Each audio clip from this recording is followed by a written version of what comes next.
capandino, yo soy de Bolivia, centinela fiel, noble siringuero que ve en el trabajo el día nacer. Soy el incansable hombre de la selva que quiere mirar mi país adorado surgir ante el mundo en cada amanecer. Soy hombre que acude si llama a la patria para pelear. Estábamos la semana pasada con el tema de la guerra del Chaco y la participación de los valientes jóvenes y jovencitas que partieron hacia el Chaco, ¿no es cierto? Y decíamos, si es tan lejos llegar hasta Porvenir a pie, en sendas, imagínense cuán difícil es llegar a Puerto Rico y más aún llegar hasta el Chaco Boreal. Es una aventura prácticamente, y hacíamos referencia de ese tema con don Jaco Hopi. Y bueno, atendimos un llamado de la profesora Gabriela Arias, quien nos dijo: Reinaldo, hace falta una segunda parte. Y estamos precisamente para esa segunda parte. Me place presentar a la profe Gaby Arias para que ella, en su calidad también de profesora y también amante de la historia, pueda hacernos recuerdo un poquito de qué es lo que ha pasado en ese tiempo, alimentar esos datos que hemos pasado. ¿Cómo está, profesora? Buenas tardes.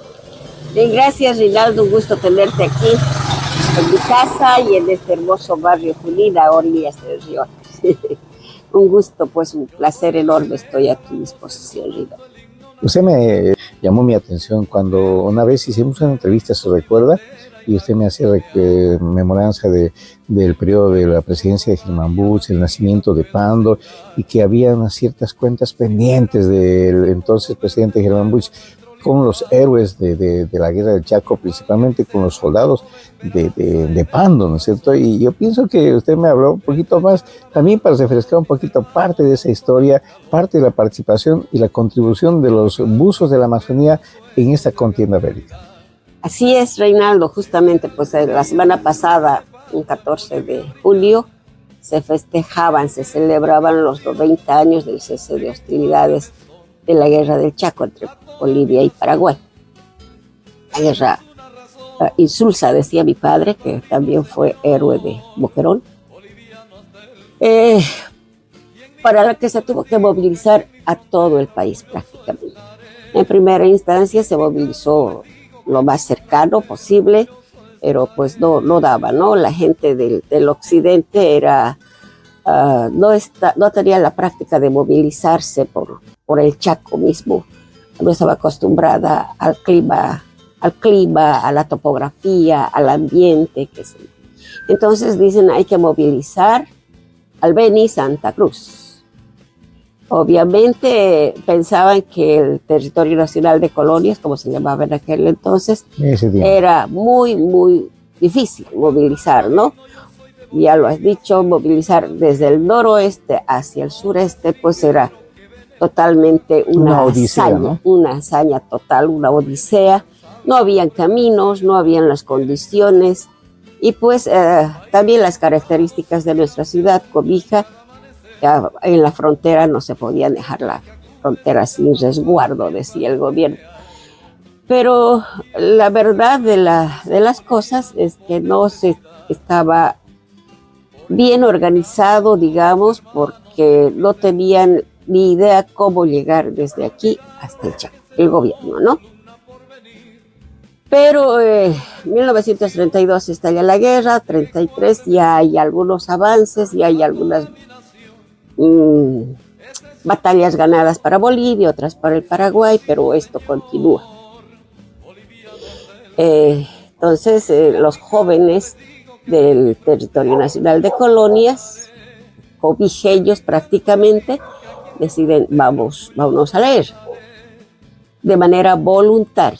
Ellos se organizan allá en la plaza principal y luego dicen, vamos a dar 3 pasos al frente los que quieren ir.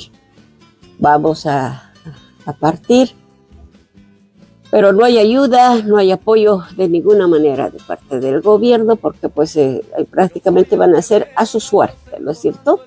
Se van hasta Porvenir, como todos sabemos, un 3 de diciembre de 1933. Más primó el amor a la patria, ¿no? Eso, lo más importante era el amor a la patria.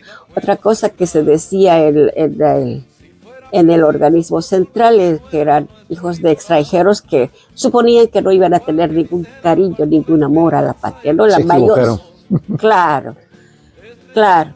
Entonces, todas esas cosas hacen pensar a la juventud de aquel entonces y dicen, no, nosotros tenemos que ir, somos bolivianos, no somos hijos de bolivianos en su mayoría, pero somos bolivianos y queremos ser considerados como tales.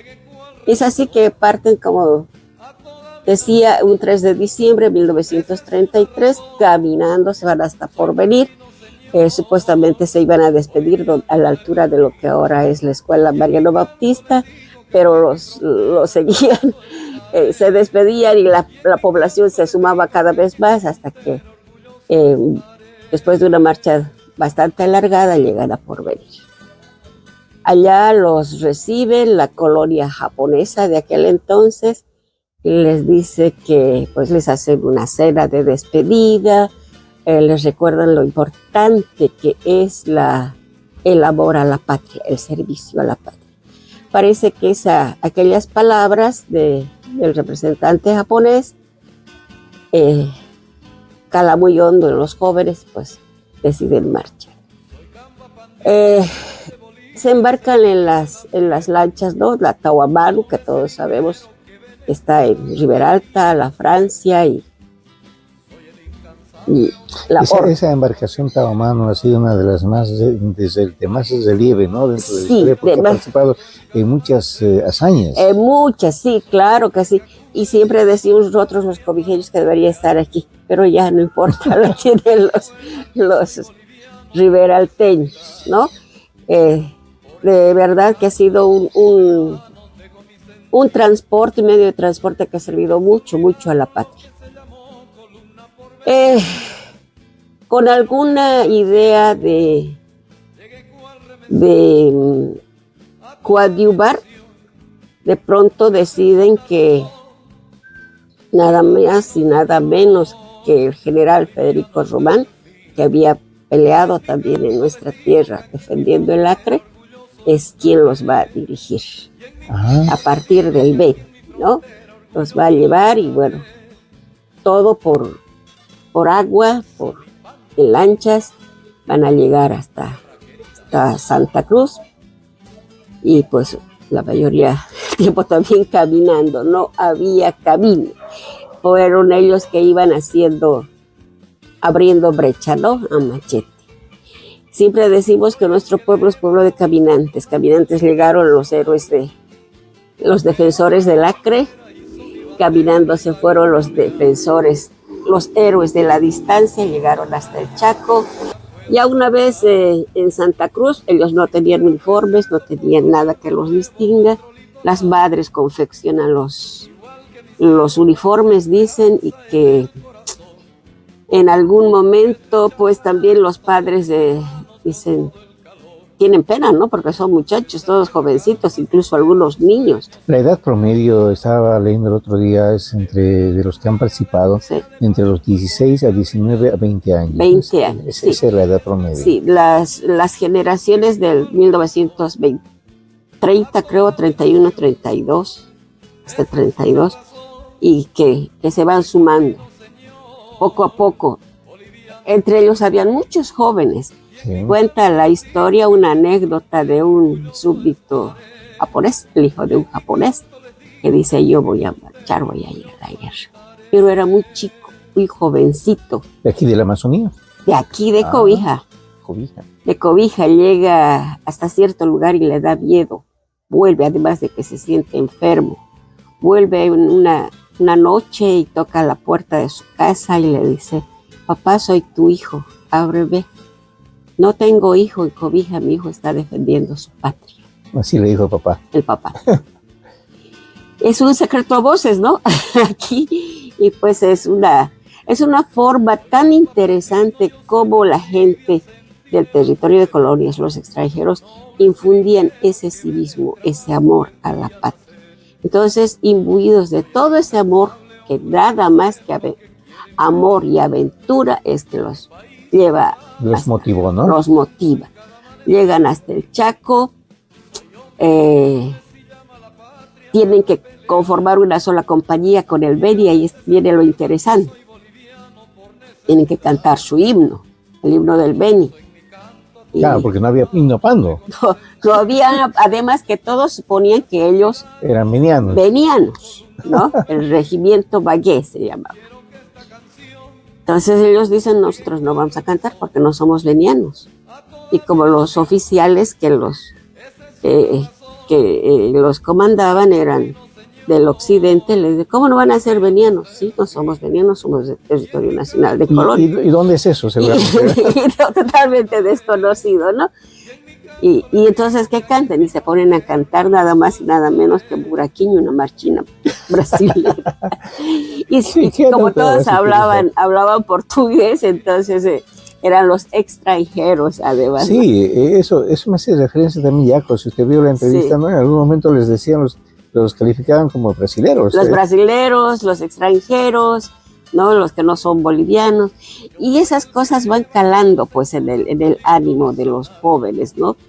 Se enfrentan a muchas batallas, están en Pozo del Burro, están en Carandaití, están en varias batallas. Incluso le salvan la vida, pues, a Hermann Busch. Sí, esa parte usted me contesta, ¿verdad? Eso es lo más interesante, ¿no? Porque pues los jóvenes del occidente, si bien tenían mucho valor también, obviamente, pues no tenían esa agilidad para caminar. El peor adversario para los del occidente era la naturaleza misma de él, ¿no? Claro, el Pero clima. mientras tanto el pandino estaba habituado. Estaba habituado de alguna manera, ¿no? Entonces les dice, Cambas, les debo una. No se olvide que se las vamos a cobrar, le dicen los buzos de la selva. Les decían buzos de la selva por esa agilidad que podían ellos movilizarse, ¿no? Caminar, eran intrépidos, ágiles. Mire que la verdad que yo nunca me pregunté por qué les decían buzo de la selva, y usted me acaba de aclarar bien, porque es como el pez en el agua. Sí, claro que sí, porque ellos tenían esa costumbre esa facilidad de treparse a los árboles, de andar por el monte, ¿no? Entonces, si bien, ya digo, nunca vamos a desmerecer la valentía que también tenían los del occidente, porque ha sido también mucho amor patriótico. Esta característica tenían los Cambas, pero los Cambas del territorio nacional de Colonia. Entre tantas idas y venidas ahí en la guerra, ellos se sentían pues siempre un poco incómodos por esta situación de los Cambas, pero ¿Cambas de dónde, no? Uh-huh. Siempre los ponían en el mismo saco. Porque en ese tiempo ni siquiera había el término Amazonía, ¿no? No, para nada, pues, eran los Cambas y punto. Pero estos querían identificarse, y ahí nace. Esta es la importancia de la inclusión, del haber participado en aquella guerra de estos jóvenes. Ahí nace la idea de departamentalización, ¿no? Entre tantas bromas, tantas cosas, tantos adjetivos, tantos calificativos. Entonces ellos se sienten con la necesidad de ser como discriminados, ¿no? De alguna manera, claro que sí, de alguna manera. Y eso los motiva. Y dicen, nosotros tenemos que ser departamento, de aquí en más.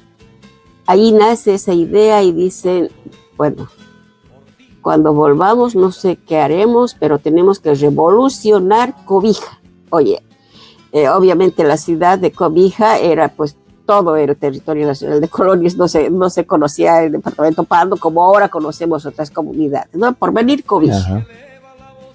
Entonces dicen, tenemos que revolucionar. Termina la guerra con muchas incursiones de los buzos de la selva. Como digo, la más importante tal vez haberle salvado la vida a uno más de sus camaradas, que era el Camba Busch. Pero que llegó a ser presidente. 3 años después. 3 años después. Entonces, termina la guerra, 14 de junio de 1935, cese de hostilidades, se abrazan bolivianos y paraguayos, entendiendo que era una guerra que nunca debió haberse dado. pasan los años, hacen los intercambios de prisioneros y todo eso, pero aquí, un 3 de diciembre de 1935, llegan los jóvenes del regimiento Bagué, los buzos de la selva, o sea, los héroes de la distancia. Y coincide, ¿no? El mes, ¿no? Porque partieron un 3 de diciembre de 1933, 2 años después, volver a la misma fecha. La misma fecha, qué coincidencia. Sí. O sea, ¿preparado quizás o es que es coincidencia? Pronto, no sabemos, pero es la fecha en la que ellos retornan y dicen tenemos que ser. Aquí reúnen al pueblo en general, obviamente tienen una recibida apoteósica también. El pueblo les dice cómo les ha ido y dice, nosotros queremos ser departamento. Lo que quiero hacer un pequeño paréntesis, lo que no me supieron hasta el momento responder es cuántos fueron y cuántos se tornaron, cuántos murieron allá, cuántos ofrendaron su vida o cuántos decidieron de pronto quedarse por allá. Sí, marcharon 600, volvieron un poquito más de la mitad, ¿no? Obviamente muchos fallecieron, dejaron sus restos, incluso nunca se los pudo traer, ¿no? Uh-huh. Sin embargo, aquí, en esta obrita de don Pedro Villalobos, que todos deberían leer. Titánica hazaña. Aquí está la lista, aquí están los muertos, aquí es un librito que recomiendo a juventud, sobre todo, leerla, ¿no? Mire que yo tengo muchos de los libros y ese es el que me falta, así que cuídese.